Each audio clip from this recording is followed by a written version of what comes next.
And shifting focus now to West Asia, where Israel's plan of annexing the West Bank is putting the Abraham Accords in jeopardy. In the latest, the Saudi Crown Prince Mohammed Bin Salman has reportedly said that Israel's annexation of the West Bank would end any chance of normalization of ties between the two sides.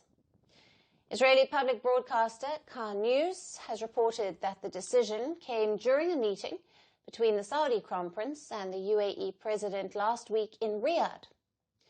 Reports say both Saudis' Mohammed Bin Salman and the UAE's Mohammed Bin Zayed agreed that a pullback from the Abraham Accords would be a realistic option if Israel makes moves toward the annexation of the West Bank.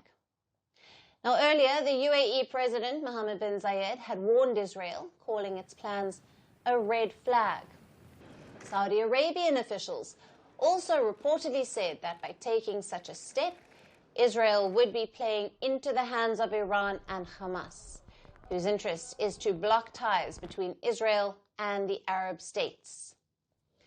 The UAE agreed to normalize ties with Israel in 2020, in exchange for Israel shelving plans to annex parts of the West Bank, in a move widely seen as having tacit backing from Riyadh. Bahrain, Morocco and Sudan are also signatories to the accords, which were signed during the first term of the Trump administration. Now, reports say warning from Riyadh and Abu Dhabi have alarmed the Israeli Benjamin Netanyahu's administration for now. The Israeli cabinet purportedly took West Bank annexation off the agenda for a meeting last week.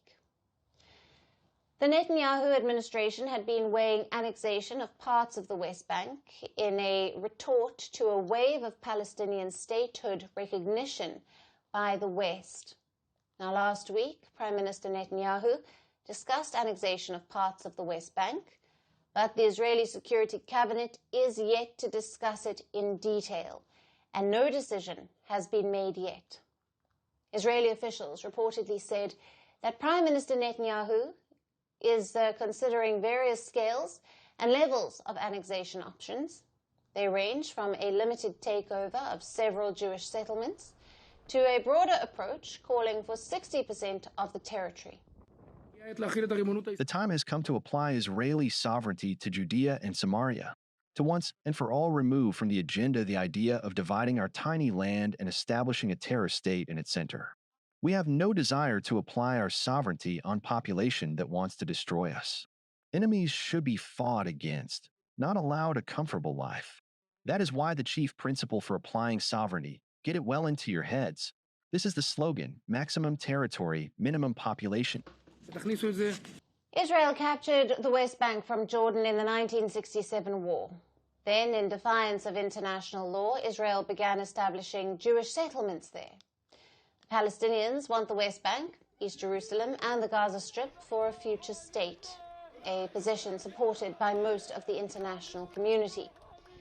Meanwhile, the UK, France, Australia, Canada, Portugal, Belgium have announced plans to recognize Palestinian statehood at the United Nations General Assembly this month, joining more than 140 nations that already do so. That would be 3/4 of the UN members. So, the Israel-Hamas war and the recognition of a Palestinian statehood are expected to bring fireworks to the United Nations General Assembly, which convenes in just 14 days from now. But will it be able to bring peace to Gaza? That remains to be seen.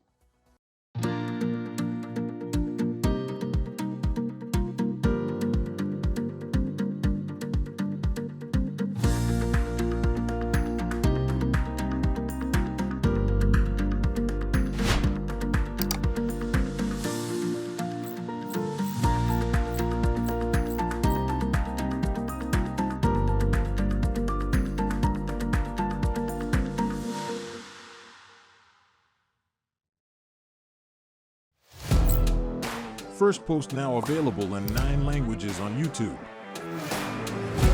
English, Stands at $36 trillion. French, Le FMI, comme German, Geschäftsführenden Direktoren, Hindi, $36 trillion का कर्ज हो.